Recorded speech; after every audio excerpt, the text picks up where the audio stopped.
So that went over quite well. Okay. And so I'm here, and we did a lot of workshop for school districts, Okay.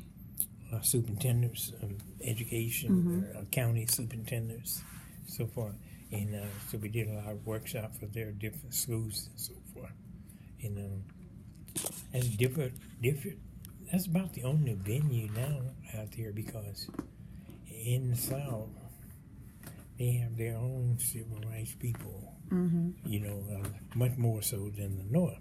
Okay. And so why pay somebody a lot of money when you got people in your area, you can deal with. Yeah. That's what you run across there. But out west, sometimes Colorado do it like out there. Okay. So I was just thinking about some kind of workshops or something. Maybe we work together on something. Yeah.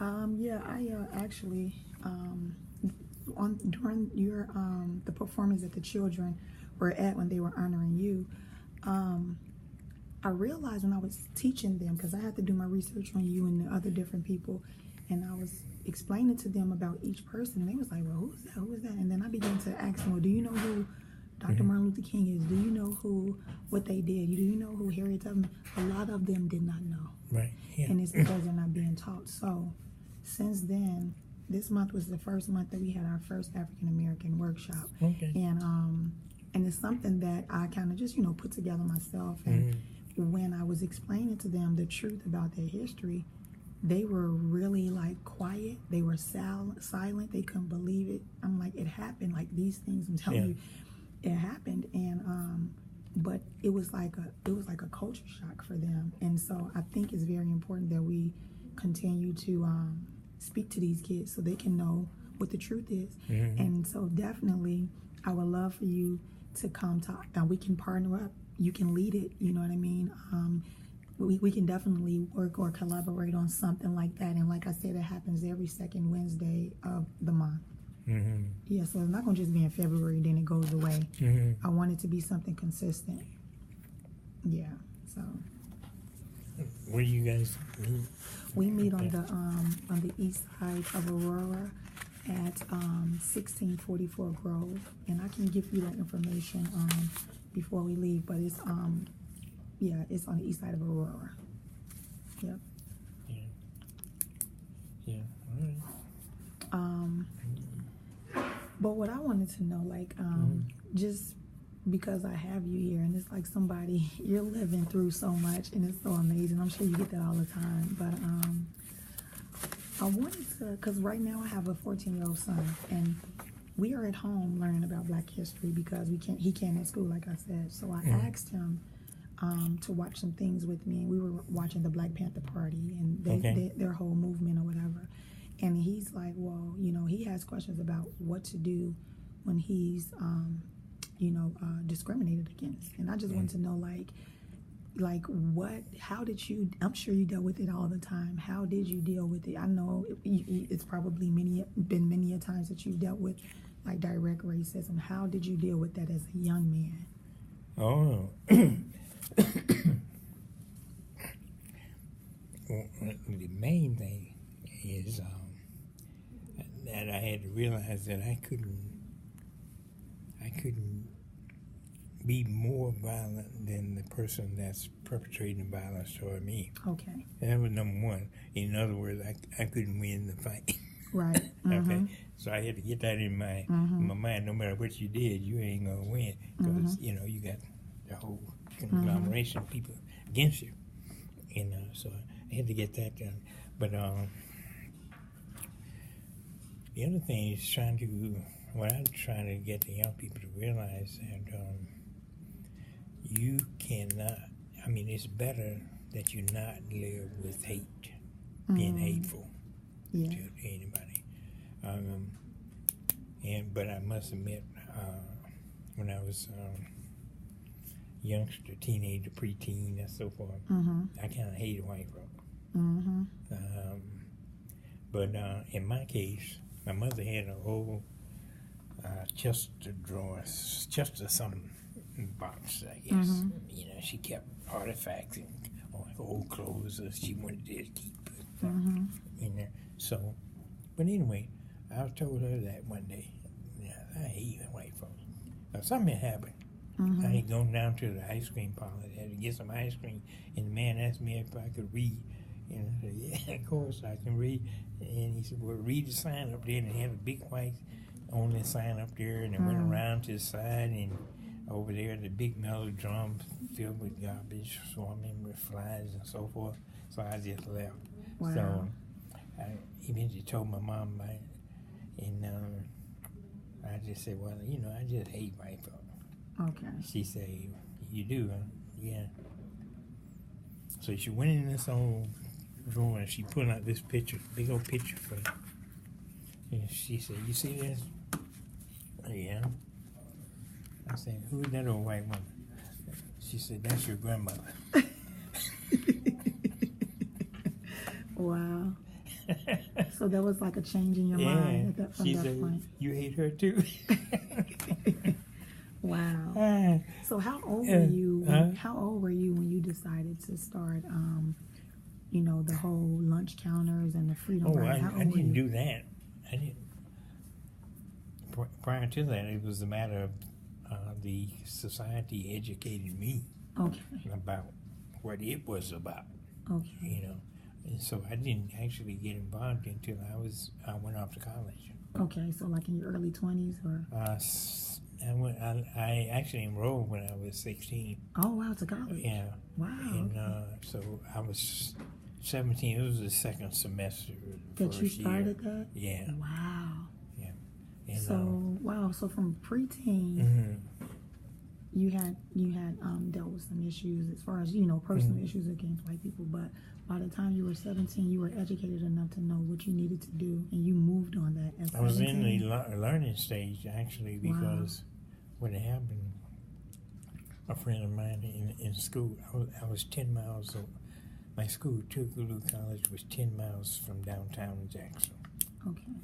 And a friend of mine went to a meeting in Jackson one night, and it was we call it a mass meeting, and it was a meeting basically to educate the community about what's going on civic-wise in the community in the coming weeks and months and so forth. So we decided to go. Don't ask me why we went, because I really don't know. I don't even remember why we went. Right. And it just so happened, the young man, Mega Evers, was facilitating that meeting. And he was telling everybody how the year previously, the state of Mississippi had dropped thousands of people off the voters' roll arbitrarily.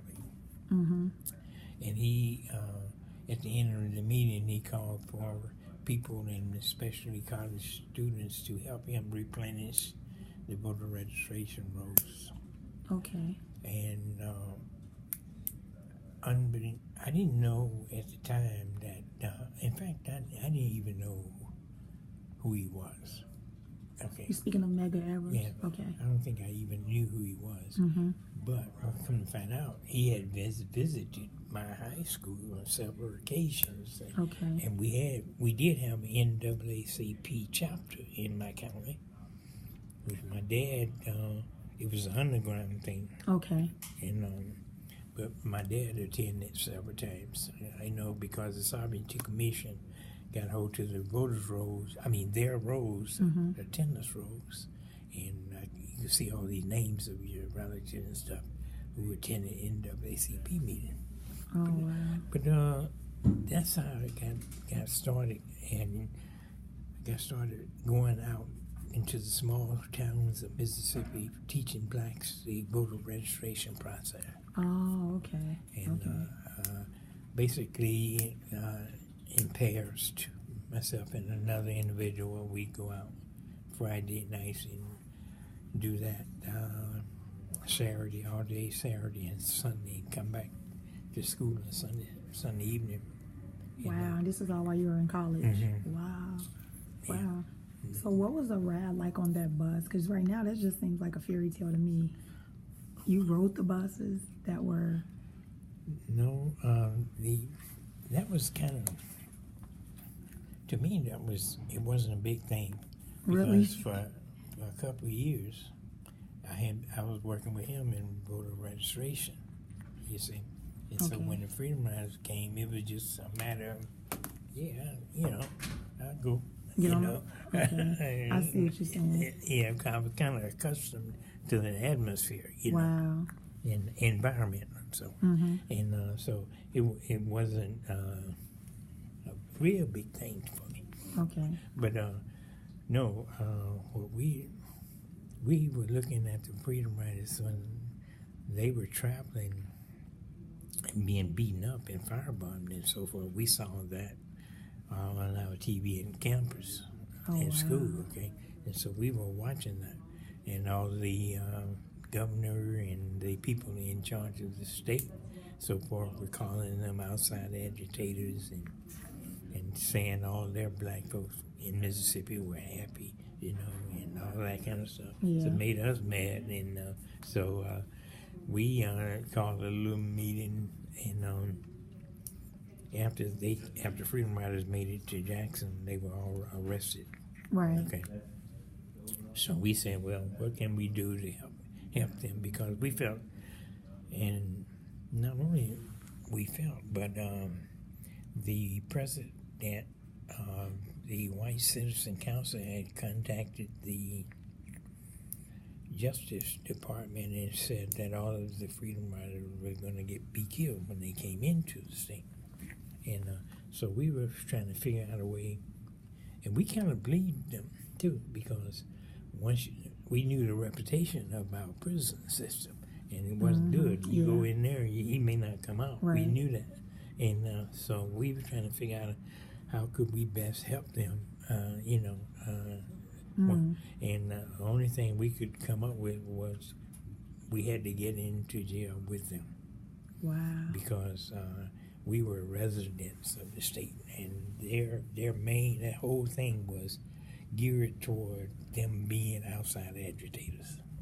Oh, okay. And so we said, well, we got to, as residents, we have to do something. You got those people willing to come in and fight for our rights, and we're sitting here basically doing nothing. Right. You know, so we have to do something. And so three of us decided to that we would join up with the Freedom Riders. Okay. Because that was the night of their arrest. And wow. So we went down to the bus station there. They wouldn't even let us on the bus. We had tickets, and was a lady by the name of Mrs. A.M.E. Logan. She was named after the church. A.M.E. Logan. And she was actually the mother of the Mississippi movement. She had an old station